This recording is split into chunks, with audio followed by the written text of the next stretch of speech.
కాళ్ళలో నరాలు ఉబ్బినట్టు కనిపిస్తూ ఉన్నాయా? బయటికి పొడుచుకొస్తున్నాయా? అవి నీలి రంగులో ఉన్నాయా? నిలబడినప్పుడు సలపరము, మంట, నొప్పి, వాపు ఇలాంటివన్నీ కనిపిస్తూ ఉన్నాయా? అవి భారంగా ఉంటూ ఉన్నాయా?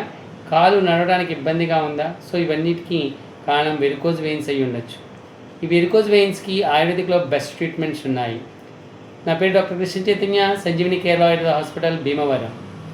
వెరికోజ్ వెయిన్స్కి మంచి ట్రీట్మెంట్స్ వచ్చేసరికి ఫస్ట్ థింగ్ వచ్చేసరికి పంచకర్మ. ఈ పంచకర్మ ట్రీట్మెంట్స్లో అభ్యంగా అనేది అత్యద్భుతంగా పనిచేస్తుంది.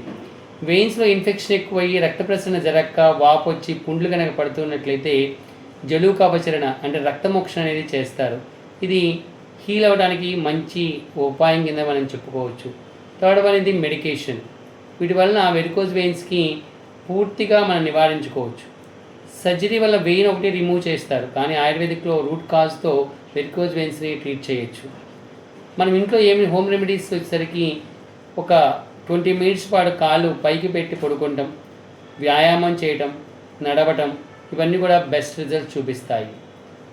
ఎవరికైతే ఈ కాళ్ళలో వాపులు అలా ఉన్నాయో, కాలు యొక్క రంగు మారిపోతూ ఉందో అటువంటి వాళ్ళు కంపల్సరీగా ఆయుర్వేద వైద్యుని సంప్రదించినట్టయితే బెస్ట్ ట్రీట్మెంట్స్ ఆయుర్వేదిక్లో ఉన్నాయి. సో అటువంటి ట్రీట్మెంట్స్ అన్నీ సంజీవిని కేరళ ఆయుర్వేద హాస్పిటల్లో అవైలబిలిటీలో ఉంటాయి. Thank you.